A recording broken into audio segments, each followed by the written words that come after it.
Hello! Ako nga pala si Piolo Pascual at welcome sa aking documentation video! Sa video na nga ito, makikita ninyo ang step-by-step process ng paggawa ko ng Yagi antena. Ang Yagi antena, in easy terms, ay isang antena na gumagamit ng maraming metal rod para makasagap ng signal galing sa isang direksyon. Ang Yagi antena ay may driven element, reflector at director. Unang-una nga ay nagputol ako ng element na may habang 31.7125 cm. Ito ang gagamitin ko para sa reflector.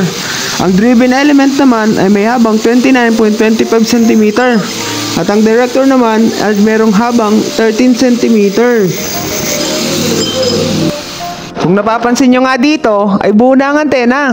Kasi di ko na videohan. Ulyanin na kasi. Pasensya!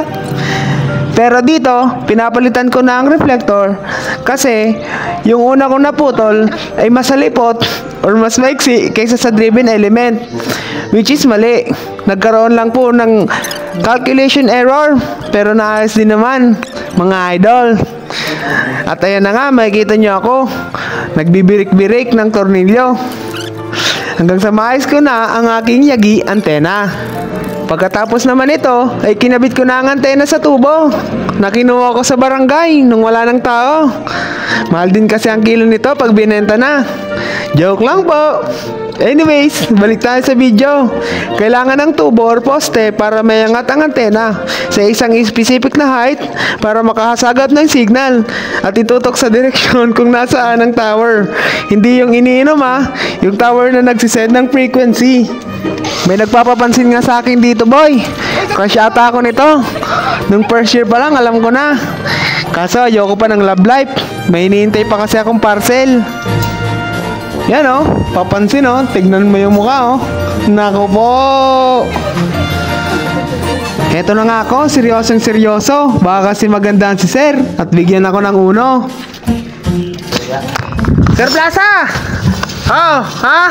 Sir! Ang aking antena, mga idol. Sasaksak na po natin ang aking Yagi 5 element, sabi. Pero 3 element lang pala, mga idol. Saksak, mga idol. Pindot, mga idol. Nagpula. Pula na, mga idol. Jeans, putulin mo mga jeans. Moment of truth po, sir. Ay, signal. Sinyan.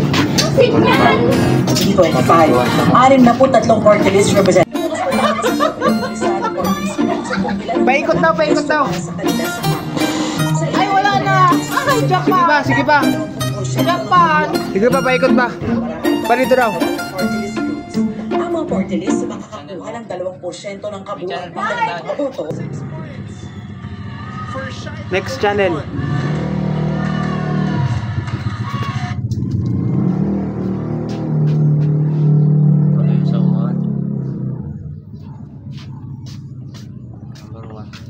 GMA? Ay, makusugan signal sa GMA. Alam ko nasaan. Pwede ba ako maghintay? Kailangan ko lang siya makausap.